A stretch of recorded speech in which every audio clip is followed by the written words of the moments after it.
हम लोग class 10th half yearly examination सितंबर 2025 के हिंदी की बिल्कुल ओरिजिनल क्वेश्चन पेपर का आंसर की देखेंगे, ठीक है, जो 100% रियल पेपर है। तो चलिए वीडियो को स्टार्ट करते हैं। यदि आप चैनल पर पहली बार हैं तो चैनल को सब्सक्राइब जरूर कीजिए और अपने दोस्तों को भी शेयर जरूर कीजिए। देखिए यहाँ जो पेज लिखा हुआ है ये बिल्कुल रियल पेपर है। खंड ब में जो जितना क्वेश्चन आपको देखने को मिलेगा ये सभी आपके सब्जेक्टिव क्वेश्चन होंगे। तो 1 नंबर क्वेश्चन में दिया हुआ है कि निम्नलिखित गद्यांशों में से किसी एक गद्यांश को पढ़कर नीचे दिए गए प्रश्नों का उत्तर दे और प्रत्येक प्रश्न के लिए 2 अंक, यानी इसमें कितना है 5 प्रश्न पूछा गया है, 10 अंक आपको मिलेगा, ठीक है। तो देखिए सबसे पहले हम लोग देखते हैं, एक गद्यांश दिया हुआ है और उसके बाद में ये क्वेश्चन नंबर 1 का ही है, ऊपर वाला जो देख रहे हैं ना यही यहाँ ले लिए हैं हम क्वेश्चन नंबर 1 का क में, ठीक है। तो इसका उत्तर हम लोग देखेंगे। सबसे पहले यहाँ क्वेश्चन को पढ़ते जाएंगे और उत्तर खोज करके लिखते जाएंगे। देखिए देहाती हाट का माहौल कैसा था, ठीक है, देहाती हाट का माहौल कैसा था, तो इसका उत्तर हो जाएगा यहाँ, देखिए ये होगा देहाती हाट का माहौल चहल पहल से खुशनुमा रहता है, ठीक है। बस इतना ही आपको लिख देना है। चलिए फिर आगे वाला क्वेश्चन देखेंगे। 2 नंबर क्वेश्चन में पूछा हुआ है कि हाट का समय कब होता है, तो फिर ऊपर इसका उत्तर आपको मिलेगा। यहाँ इसमें से पढ़ेंगे तो लिखेंगे कि इस हाट का समय अक्सर संध्या काल ही होता है, ठीक है, इतना ही आपको लिख देना है, 2 अंक मिल जाएगा।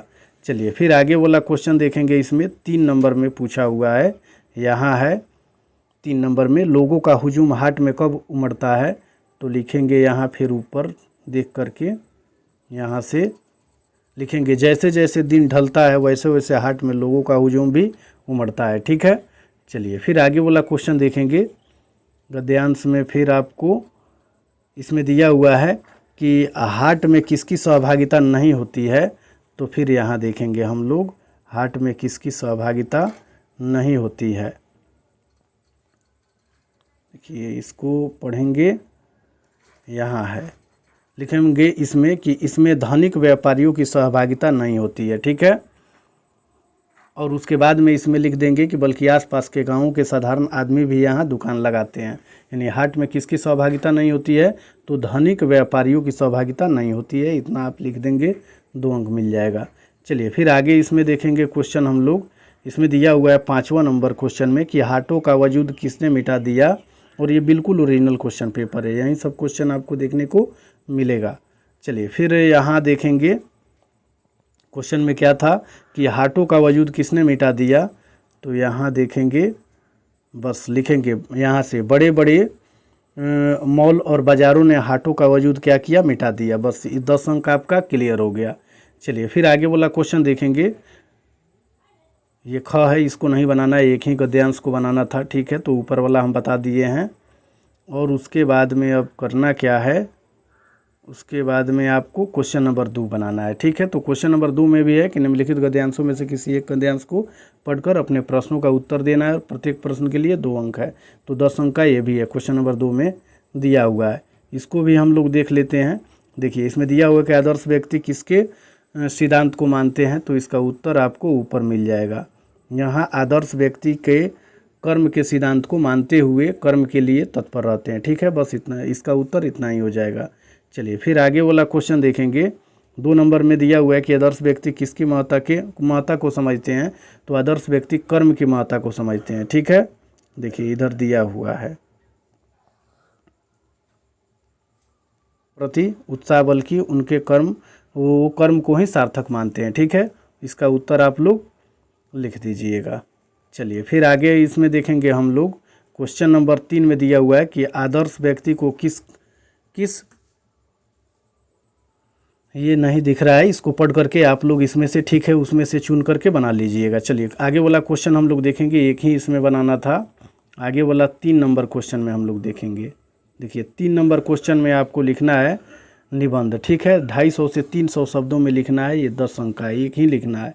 तो इसमें दिया हुआ है क नंबर में कि जंगल पर लिखना है, भूमि जंगल से लाभ, जंगलों की कटाई से हानि, निष्कर्ष, ठीक है। चलिए फिर आगे इसमें देखेंगे ख नंबर में राष्ट्रभाषा के बारे में लिखना है।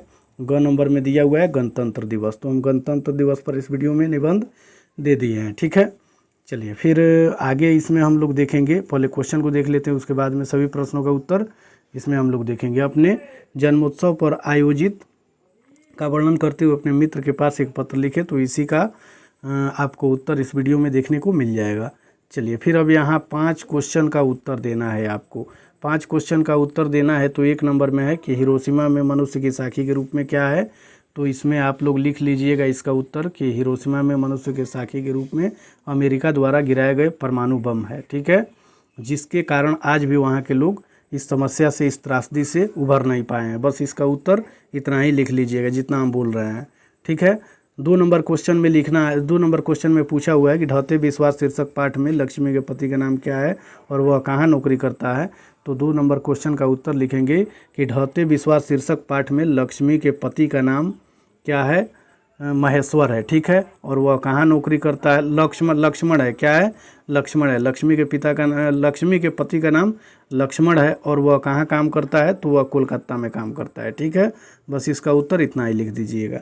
तीसरा नंबर क्वेश्चन में दिया हुआ है कि हजारी प्रसाद द्विवेदी के अनुसार मनुष्य बार बार नाखून को क्यों काटता है, तो लिखेंगे हजारी प्रसाद द्विवेदी के अनुसार मनुष्य बार बार नाखून इसलिए काटता है क्योंकि पहले जब आदि मानव था तो उस समय नाखून जंगली और बर्बरता का प्रतीक था। उसे अपने जीवन की रक्षा करने के नाखून काम में आते थे, लेकिन आज अब जीवन को रक्षा करने के बदले उस नाखून से हानि अत्यधिक बढ़ गई है, इसलिए मनुष्य बार बार नाखून को काटता है। इसको आपको लिख लेना है, ठीक है। जो बोल रहे हैं उसको कॉपी में आप लोग नोट कर लीजिएगा। चलिए फिर आगे वाला क्वेश्चन देखेंगे कि बिरजू महाराज के जीवन में सबसे दुखद समय कब आया, तो लिखेंगे कि बिरजू महाराज के जीवन में सबसे दुखद समय तब आया जब उनके पिता जी की मृत्यु हो गई, ठीक है, और उनका श्राद्ध का कार्य करने के लिए उनके घर में एक भी पैसा नहीं था। इस समय में भी उन्होंने प्रोग्राम करके और पैसे जुटाए और अपने पिता का श्राद्ध किया। सबसे दुखद समय उनके जीवन में यही था। इसको आपको क्या करना है, लिख लेना है, ठीक है। चलिए फिर 5वां नंबर क्वेश्चन में यहाँ देखेंगे कवि गुरु नानक किसके बिना जगत में जीवन को व्यर्थ मानते हैं, तो लिख देंगे व्यर्थ मानते हैं। बस इसको लिख लेना है। उम्मीद है कि ये सभी क्वेश्चन आप लोगों को याद भी होगा, ठीक है। तो 5 ही क्वेश्चन का उत्तर देना था, 10 अंक आपको इससे मिल जाएगा।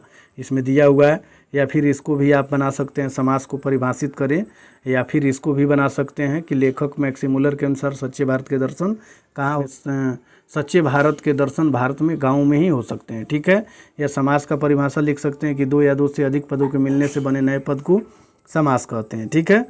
चलिए इसमें से 5 ही चुन करके किसी प्रश्नों का उत्तर आपको देना है, और ये है व्याख्या, ठीक है। व्याख्या में आपको 6 नंबर क्वेश्चन में देखने को मिलेगा कि मुँह मनमानिक लय गयो चित चोर नंद अब बेमन मैं क्या करूं परी फेर के फंद। तो इसका उत्तर हम लोग इस वीडियो में देख लेंगे। देखिए ये रहा आपका गणतंत्र दिवस पर निबंध, यानी दिवस पर अब निबंध हम लोग लिखेंगे। भूमिका में 1 नंबर लिख करके लिखेंगे कि भारत हर वर्ष 26 जनवरी को गणतंत्र दिवस बड़े हर्ष और उल्लास के साथ मनाता है। यह दिन हमारे राष्ट्रीय पर्वों में से एक प्रमुख पर्व है।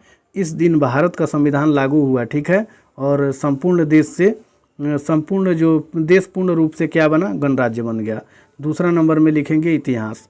तो 26 जनवरी 1950 को भारत का संविधान लागू हुआ। इसी दिन भारत ब्रिटिश शासन से पूर्ण स्वतंत्र होकर अपना सर्वोच्च कानून अपनाया।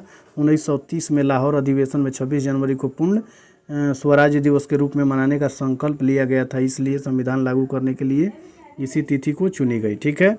फिर उसके बाद में महत्व लिख देंगे, यानी गणतंत्र दिवस हमें स्वतंत्रता सेनानियों के बलिदान और संविधान निर्माताओं की मेहनत की याद दिलाती है।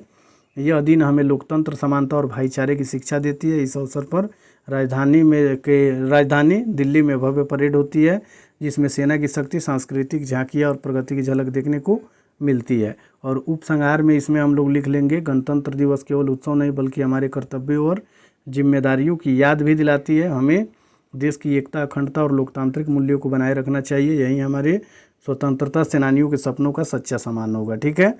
चलिए पत्र लेखन में यहाँ हम लोग अब लिख लेंगे, गांव का नाम लिखेंगे रामपुर, दिनांक 23 सितंबर 2025 लिख लेंगे, या कोई भी लिख लेंगे, और लिखेंगे प्रिय मित्रदेव, स्नेहशील नमस्कार, आशा है कि तुम स्वस्थ और प्रसन्न होगे, ठीक है। और उसके बाद में वीडियो को रोक करके और जितना ये देख रहे हैं सबको आपको पढ़ लेना है या लिख लेना है, ठीक है। चलिए फिर आगे हम लोग देखेंगे जो 6 नंबर क्वेश्चन में व्याख्या करना था इस प्रश्न का, तो इसका व्याख्या नीचे है। देखिए इसमें कवि कहता है कि मेरा मन रूपी मणि अनमोल रत्न भगवान श्री कृष्ण नद नंदन चुरा ले गए हैं। अब मेरे मन वश में नहीं रहा, मैं चाह कर भी उसे लौटा नहीं सकता। श्री कृष्ण प्रेम माधुरी और मोहनी छवि ने मेरे मन को ऐसा बांध लिया है कि अब मैं असहाय हो गया हूँ। ठीक है, तो सब्जेक्टिव के सभी प्रश्नों का उत्तर मैंने इस वीडियो में आपको आंसर की बता दिया। ठीक है, और चैनल पर पहली बार हैं तो चैनल को सब्सक्राइब जरूर कीजिए और अपने दोस्तों को भी शेयर जरूर कीजिए। ठीक है, इसके अगले वाला वीडियो में हम पूरा इसका ऑब्जेक्टिव का आंसर की डाल देंगे।